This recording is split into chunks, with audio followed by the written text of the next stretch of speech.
cepat. Hei, kau itu.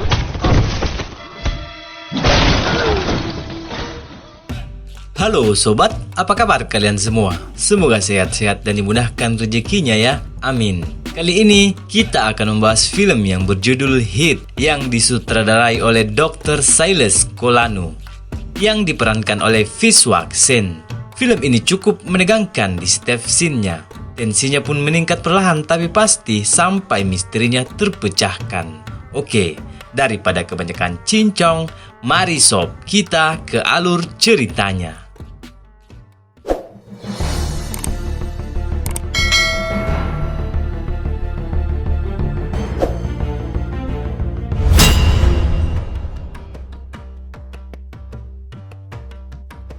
Di awal film diperlihatkan sang pemeran utama dari film ini yaitu Vikram yang berprofesi sebagai penyidik kepolisian.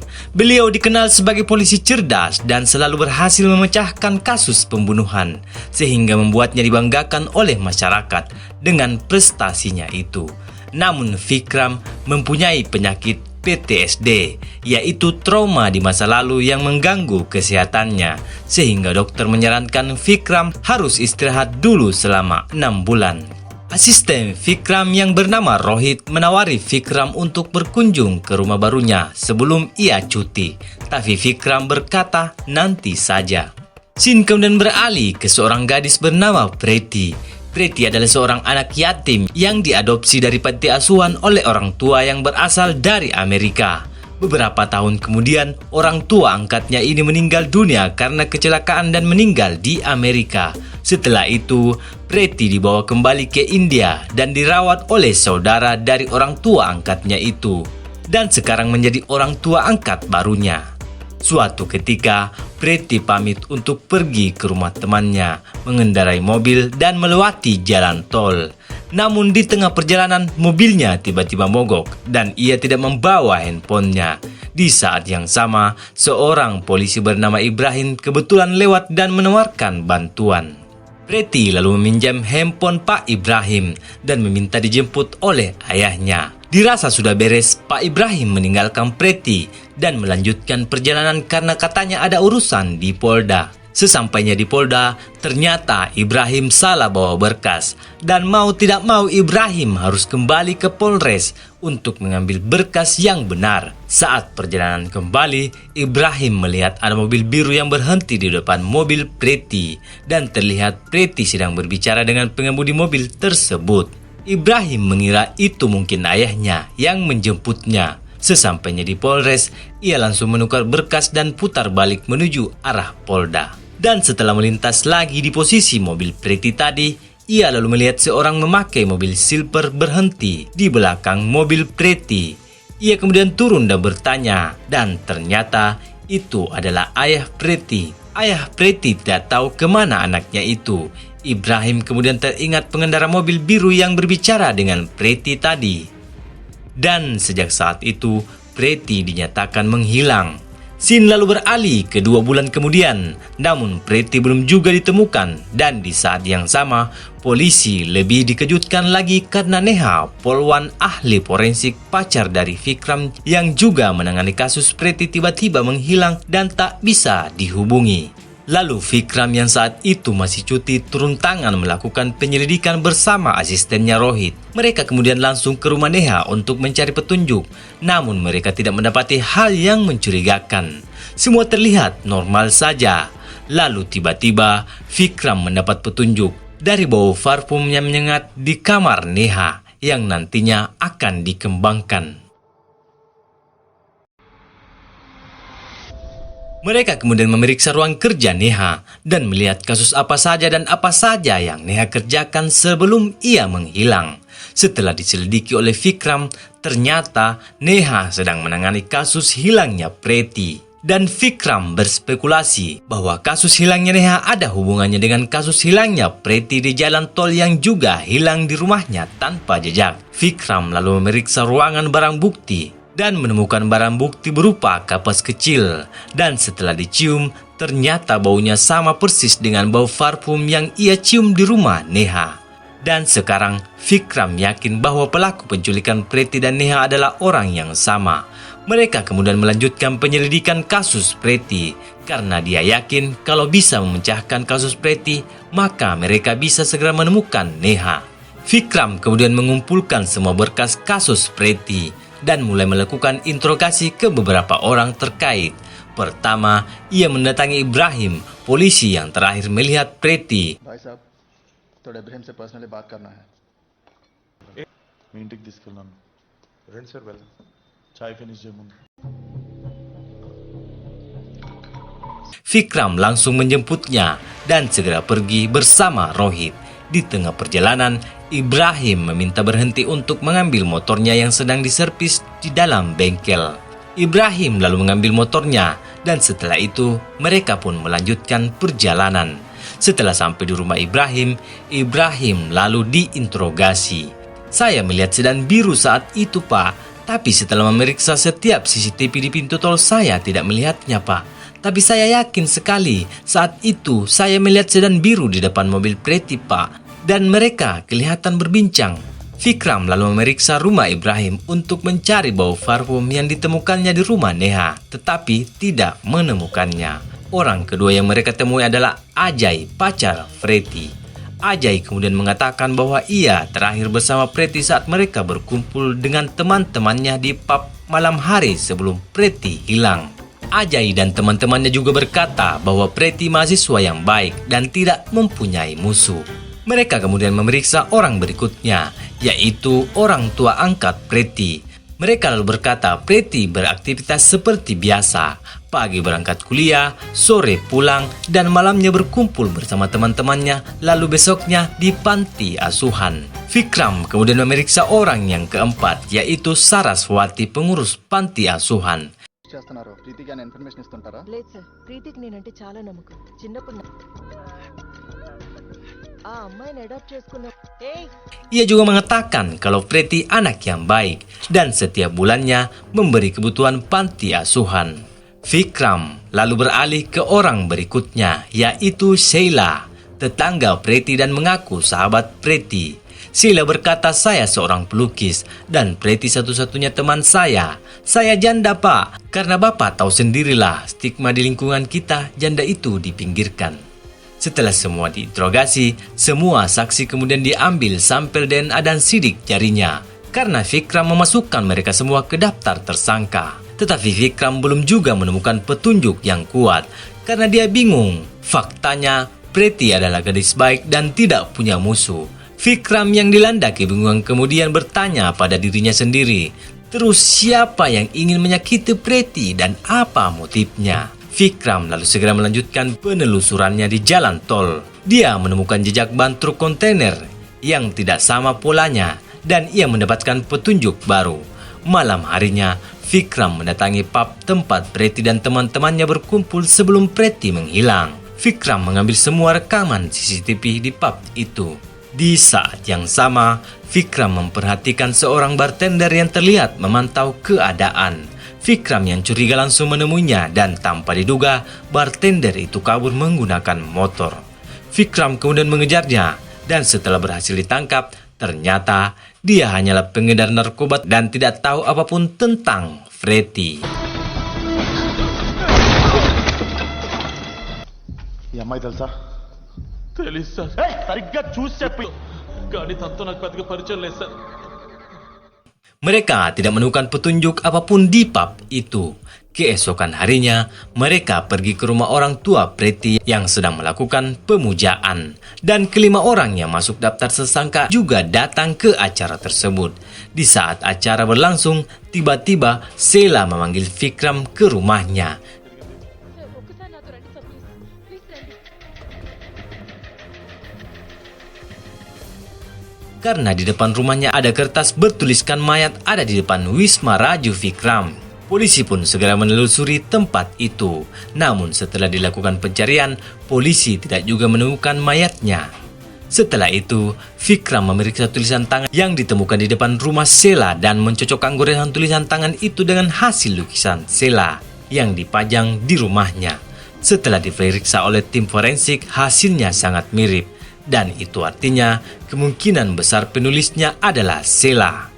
Kepolisian kemudian langsung menggeledah rumah Sheila dan menemukan kertas yang sama dengan yang ditemukan tadi di mobil biru.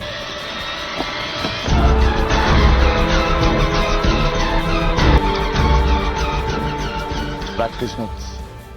ఏంటండి మీరు చెప్తాను sir please sir Dan Vikram pun langsung menangkap Sheila dan segera menginterogasi di kantor polisi. Sheila lantas mengaku bahwa ia sengaja menulis tulisan itu hanya untuk mendapatkan perhatian dari masyarakat karena dia adalah seorang janda. Tapi bukan saya pak pembunuhnya, ucap Sheila. Bohong, kau apakan Preti dan Neha? Lalu Sheila berkata lagi, saya tidak tahu di mana Preti bang dan saya tidak kenal Nehi. Kemudian Vikram yang sudah yakin bahwa Sheila pelakunya melanjutkan dengan tes poligraf dan hasilnya ternyata Sheila berkata yang sebenarnya, yang artinya Sheila tidak berbohong. Hal itu membuat Vikram semakin bingung, tapi ia masih yakin bahwa Sheila pelakunya. Vikram kemudian menyuruh Rohib mengambil sampel tanah di ban mobil Sheila untuk dicocokkan dengan sampel lumpur yang ada di Wisma Raju. Dan ternyata hasilnya cocok. Itu artinya Sheila pernah pergi ke Wisma Raju dan membuat Vikram semakin yakin bahwa Sheila lah pelakunya. Vikram lalu menyuruh Ibrahim untuk melihat mobil biru punya Sheila.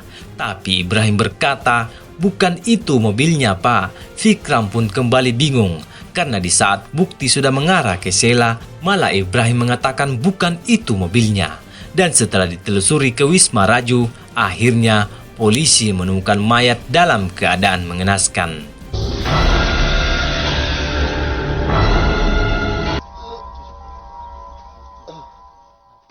Vikram pun langsung khawatir karena bisa saja mayat itu adalah pacarnya Neha. Namun ternyata setelah diperiksa oleh tim forensik, itu adalah mayat Preti.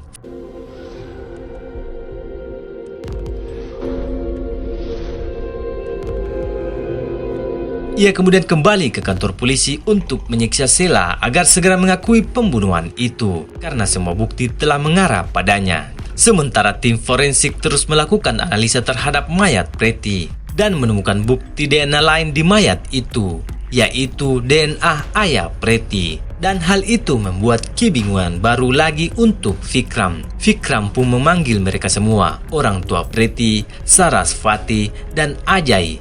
Mereka semua diinterogasi, namun tidak mendapatkan petunjuk apapun. Vikram semakin galau karena kasusnya semakin tidak jelas, sementara semua daftar tersangka sudah diperiksa.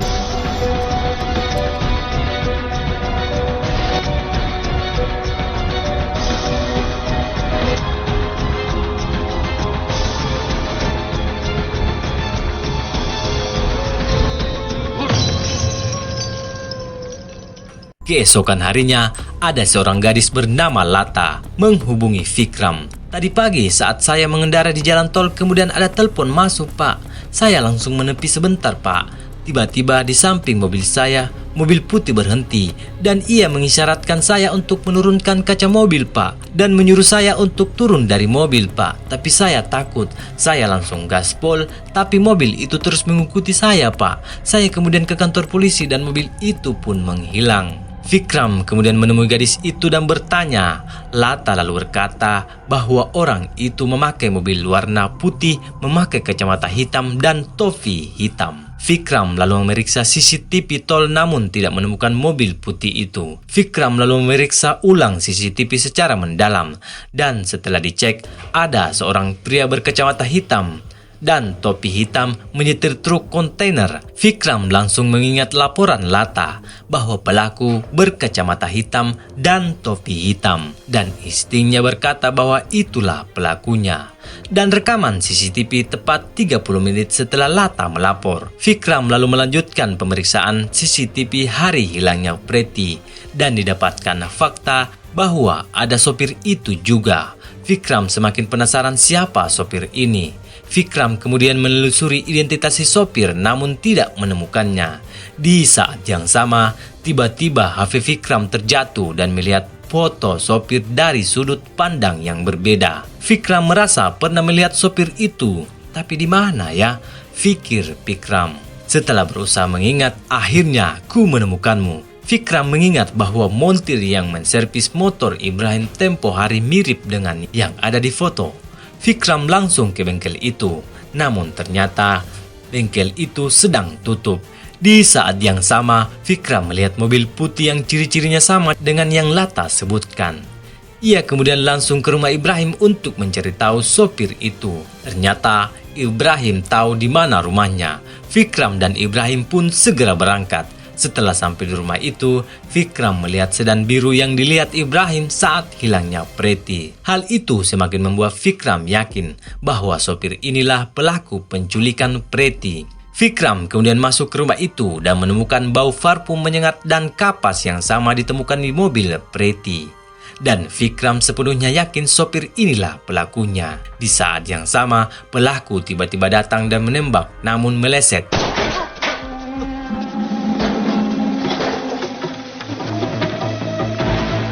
Vikram kemudian mengejar pelaku itu. Suatu ketika, saat Vikram dan sopir baku tembak, Ibrahim tertembak dan tewas saat itu juga. Dan tiba-tiba si sopir menodong Vikram dengan pistol. Namun teman Vikram datang dan membantu melumpuhkan sopir itu.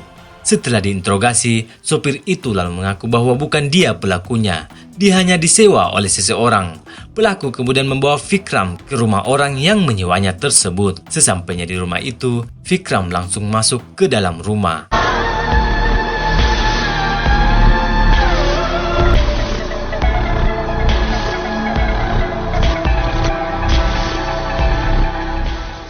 Dan ternyata terungkap bahwa rumah itu adalah rumah baru Rohib, asisten Vikram. Rohib lalu pura-pura bego dan diam-diam dia ingin menyerang Vikram. Lalu dengan sigap Vikram menembaknya dan headshot.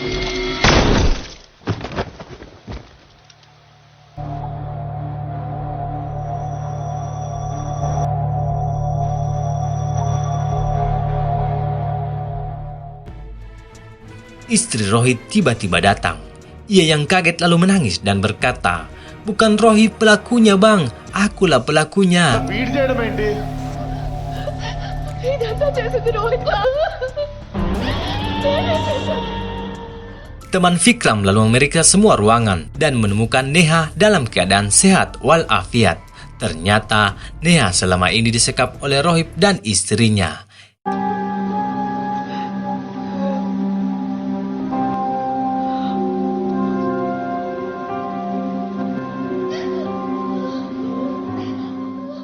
Istri Rohib pun ditangkap dan mulai bercerita.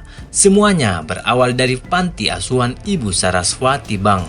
Preti, adikku dan aku, kami bertiga hidup di panti asuhan tersebut. Kemudian ada orang tua dari Amerika ingin mengadopsi seorang anak gadis. Kami bertiga ditawarkan untuk diadopsi oleh mereka. Kami pun senang dengan kedatangan mereka. Mereka adalah orang tua yang baik. Kami bertiga bisa merasakan hal itu dari pelukan hangat mereka. Tapi aku lebih mementingkan adikku terlebih dahulu untuk diadopsi. Karena adikku sakit jantung agar mendapat perawatan yang layak. Aku berharap adikku lah yang diadopsi biar adikku bisa sembuh, Pak.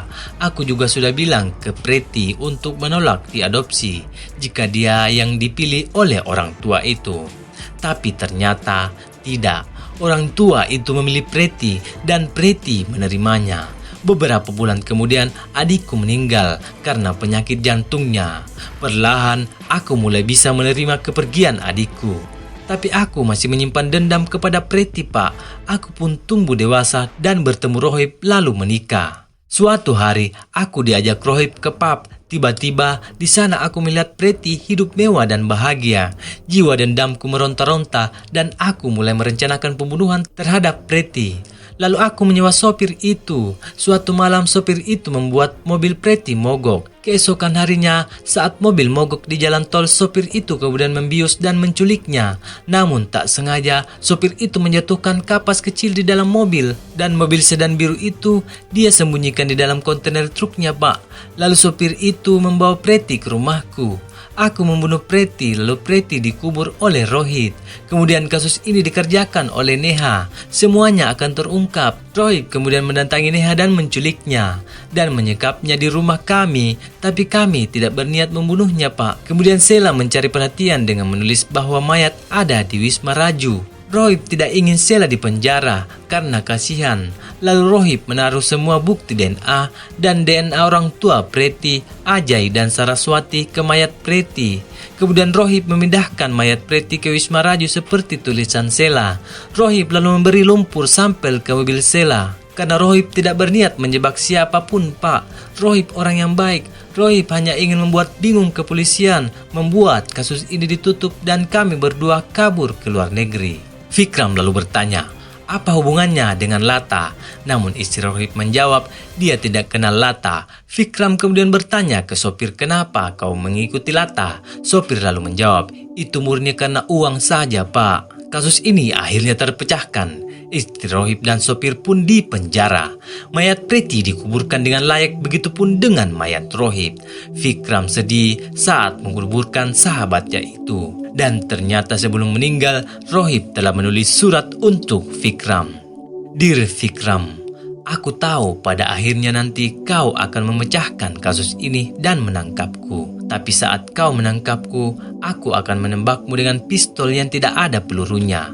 Karena hanya pelurumu lah yang bisa memberiku penghormatan terakhir. Dan film pun tamat. Bagaimana sob? Pesan yang bisa kita tangkap dari film ini adalah jangan mempunyai sifat pendendam. Karena dendam tidak akan membawa kebaikan, malah akan membawa keterpurukan. Terima kasih telah menonton. Jangan lupa like, comment, and share ya sob. Dan yang belum subscribe, di-subscribe dulu dong. Supaya saya tambah semangat membuat alur film berikutnya. See you next time.